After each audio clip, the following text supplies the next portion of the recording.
Hey Calc, okay, I want to now move, we're still in 5.5, but I want to talk about what's called a definite integral. A definite integral is what, on the integration symbol, it has what we call limits, okay? And I'm just going to briefly talk about that.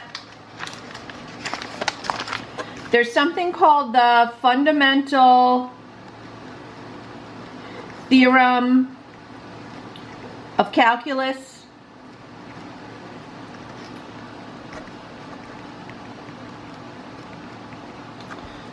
Okay, and this tells us how we evaluate an integral with limits. So the first thing you want to do is integrate the function.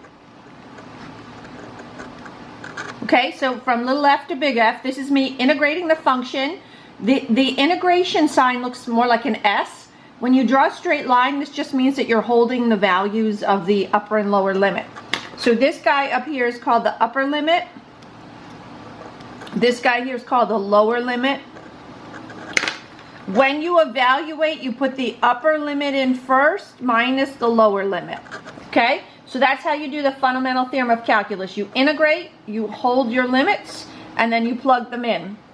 One of the applications of integration is finding the area under a curve. So like if I knew what this function was and I integrated it from A to B, what the answer would be is the area under this curve. Okay? All right, so let's go back to this problem. Because it has limits, we're going to have to use the fundamental theorem of calculus. The first part, again, is the same, where you do the u sub. So let me start with that.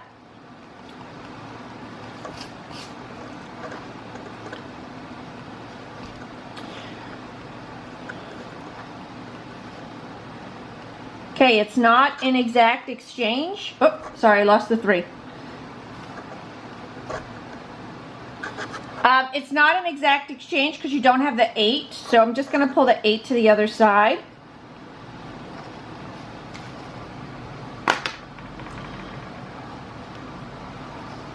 Okay, so the x cubed and the dx is what makes a 1/8 du. And what's under here is the u.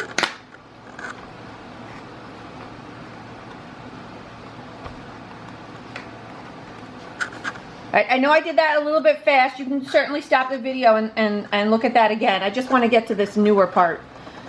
All right, so I'm going to just write that these are x's because they are x's and we've changed the integral to a u. So I have to be careful that we don't, you can never plug x's into u's. X's go into x's and u's go into u's. Okay, I'll get more into that later. I'm going to integrate this now. So it's u to the 3rd over 3 times 1/8. I'm going to hold on to my limits. Okay, which is u to the cubed over 24. X is 0 to x is 1. Now, there's 2 ways to handle it at this point. You can either plug in the definition for x back in here and then plug in the x values, or you can convert the x values to u values. So for instance, if x is 1, then u is equivalent to 3. If x is 0, u is equivalent to 1. So I prefer this. I just feel like it's a little less work. So I'm going to write the answer here. So I'm going to stick in the u value.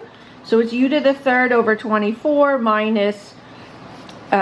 we're putting in u is 3 to the 3rd minus the lower limit, which is 1 to the 3rd over 24, which is 27 over 24 minus 1 over 24, 26 over 24, so we're getting 13 over 12.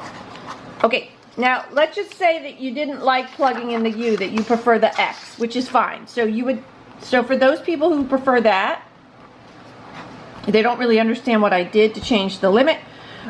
What you would do is plug back in the definition for x, which is this. So 2x to the 4th plus 1 to the 3rd over 24. And now that it's in terms of x, you can plug in x. So now when I plug it in, I'm going to use I can plug x into x.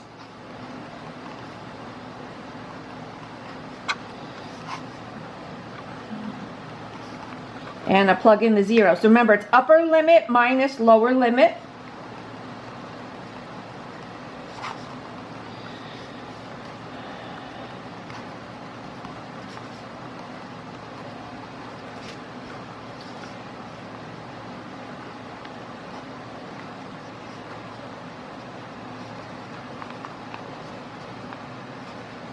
Okay, so I just wanted to work that out because some people just don't like changing the limits. So you'll see that both ways you get the same answer.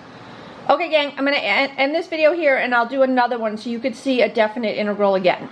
Bye-bye.